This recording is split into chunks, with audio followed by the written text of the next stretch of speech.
Inko nu bi hui da tosi inko ene o. Mi somo ye wede da ikun gbanji fi. O yovo le mewe a. O mewi le mewe a. Do gbeto debu mewe a. Do wele debu nu mi so setan bo ye wede debu no yo nko yo don tout on do. Ewe da nu bi hui igbere a. Me da nu bi hui boy nu bi hui no. Boy an gban le bi hui no yo. Mawe ye we hodon mi ende we. Bon ko ene o meroko ge we wa jele do. Meroko ge we ewe ayon ko ene do. Me ene o mi kotono in Jésus Christ. Bon mi do hikaro ma o sin ho me do o hébreu si we mata mi taton nu kon konton mi mameton we go do vivon ton mi do no lo hawe. Par lui, il a aussi créé l'univers. Bon Christ dit, bon Jésus-Christ dit, Mauda, nous, wekezo bikwi, et da beo bikwi, poe da lodo nu mau beno do hudana e, me di mau no bon bono wa nu bikwi, bono da nu bikwi yo, Jésus-Christ we. Alors par de boy, et na mo yewe de boy so gaha. Ma ou pligi yo do nu bi hui di daton me on Jésus-Christ di na yi eye diwe ma wo ogbon bo da nu le bi hui bo mi le hun we ma o Colossiens ton ta nu kon konton mi ma me a foton kuno po mi le do lo hawe.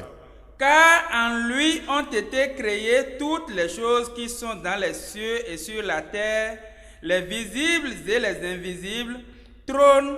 dignité, domination, autorité. Do eyemewe mbo nukuno moe podo nuwe nukumono moe ko bi hui didade nuwe do jinu kunsunwe ya kabi nuwe da kungbanje we ya o gandudu lewe ya a chepipa lewe ya o yeyi lewe ya ye bi hui yo mene mewe indidade Jésus-Christ mewe indidade.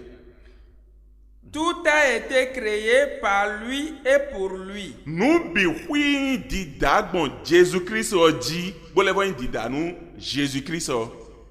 Yewe do poge emi wa sebo e renko pligi di ene nu bi hui dato sinu ko yo Jésus-Christ di en. Mao e da nu bi hui boka da nu bi hui bon fioji. Bo da nu bi hui bon Jésus-Christ dit. Bon, Jésus-Christ, podo topo, po mau topo, yebi indo po, do nu dida, e nda to de mau to yeme yebi fi indo po. Amo isana mo yewede, do ai kingbanji, bodo na hen ko mo koton. Bodo ingbo mo, me mi na jubana, me mi na litana ina yo, ewe mau e danu bi fiye, ewe Viton Jésus-Christ et Dieu qu'elle est bon pour danu bi prier. Nous ego in plombo mi dona ici hota kligidene do di declare do yewe de ma o titengbe we yewe danu bi prier yo. E we ndo yewe danu bi prier yo. E ka yewe ai kun gba bi prier il est universel. E yewe de di plombo au fond le ton kabi akota le ton kabi yovo le ton ma we hodon mi emi de yo ma wo yovo le ton megege don do hobo no do yovo le si ma we ma wo yovo le ton ma wo gbe to le bi ku ton ma we inu nu didale bi nu dida e do gbe to me e do kan li me e do khe me ma no dan we ko mo no dan wa ko ma wo nu ye bi nka do mo do di nu di do le me bi ku no sen o khele no sen kan le no sen gbetole bi ku no sen modonde ya gbetole bi mo ko no sen a wezon ba egon ma o gbetole bi ku ton yan ma o ye bi ku ton bo pa che do ye bi ku ji bo ewe da ye bi ku ma o yo voleton bo ma o mewi leton ma o ayon leton bo ma o fonu leton ma o gbeto do po ya foton ko gboko da kin gbanje biton. E ka yin dandan ma o tondo e wolen gan e wezon lo igbe o egbo o esen o egonman sen o elita ini o egbetale ini o eyinwa ni o egbewa ni o mawe ne yewe ne mawe we mawe ton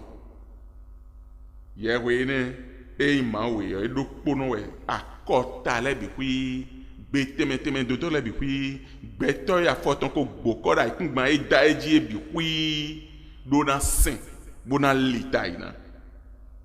yewe ne mawe yo edo kpono ge we jeha bena lita ina nubo do mewa ntonde we hanomla kabi mewa ntonde we hanomla on me danu bi kwiye we hanamla do fi me danu bi kwi bo da gbeto bo da tinpo kan ko yo e we hanamla ba yi ha mi tondo namla ai ha mi tondo na homle bona lita ni bona setoni bona sen bonu mi ma do hukan energy a hon mi ka do ho bodo konta bona joru ma o mon koton ndo nu kpɔn mɛ nu kɔntɔn wɛ yi dɔ maawu yɛwe yi maawu yɔ eɖo kpono gee wɛ de we de ya atɔn de ya ene de ya eɖo kpono gee wɛ de eɖo mɛ dzilɛ do mɛ wutɔ a eɖo mɛ de bo ne ya dzilɛ do tutɔ ha yɛwe yi maawu yɔ eyi yɛwe akɔta lɛ bi kui tɔn gbɛtɔ lɛ bi kui tɔn nudida lɛ bi kui tɔn bɔn ebi do na juba bo sɛn. No atongo e gudoton eminamo boda note egbe we ndo yewe imawe yo ewe gbeto le bi kwi do na litaina boda setona tous les hommes lui doivent soumission et obéissance yewe imawe yo ewe gbeto le bi kwi do na litaina boda setona edo ache do ewe danu bi kwi utuo edo ache do nu e dale biji bodo ache do gbeto le biji bona biyo yedo na we koli do donumi yedo na juba numi yedo na lita numi bon jolomi ton yedo na so jolo iton so queen no jolomi ton sinu kon bodo e kan biyo ani uzombo membi kwi karo na lita ni on do ewe ma we da membie bo da nu bi kwi bo e da nu bi kwi utu bo da membi kwi utu o edo ache ine do me biji bodo ambiodo eni lita enumi eni setonumi bonu dida de bu edo we glofi bo so yan kacha fo so sota yewe ne yo ena mo endo fonu kume bo so yan gata so fo so sota yewe ne yo ena wa jo kontani do ewe de bodo achero diton bedo na lita eni bodo we mi na kambia do koko mi ton de we ndo mewe mi de mi ka rotali aina we mewe ai ka mi ton e ka we bodo sinsen we mewe jolo mi ton e ka yido bodo sinsen we e mi do suwe hon mi tro mi de e nu devo edo debu edo nu didale mewe hon mi tro mi de e ya kwesen mi de hon mi tro mi de e gansen mi de hon mi tro mi de e gbe mi do suton sen mi de hon mi tro mi de me do po e mi do na sen bona litaina bona setona bona jubana yo ewe yewe de mawe ewe yewe de nu bi hui dato bo danu bi hui sin fie nu de made ya yo yewe ne we mina litaina bona sen bona setoni mi ka juro na blo modia mini blo do yewe ne o betole do podopo na wa mo ya san gudo tongbe bona jo kontani nu gbe iton we ni khode do koton je ai khamiton me bo don ai khamiton bo nu mini alita ini bo pa gigoni bo pa susuni di mei maunu bo maudo po abua kan e bo de masode ai ni khode do koton je ai khamiton me amen.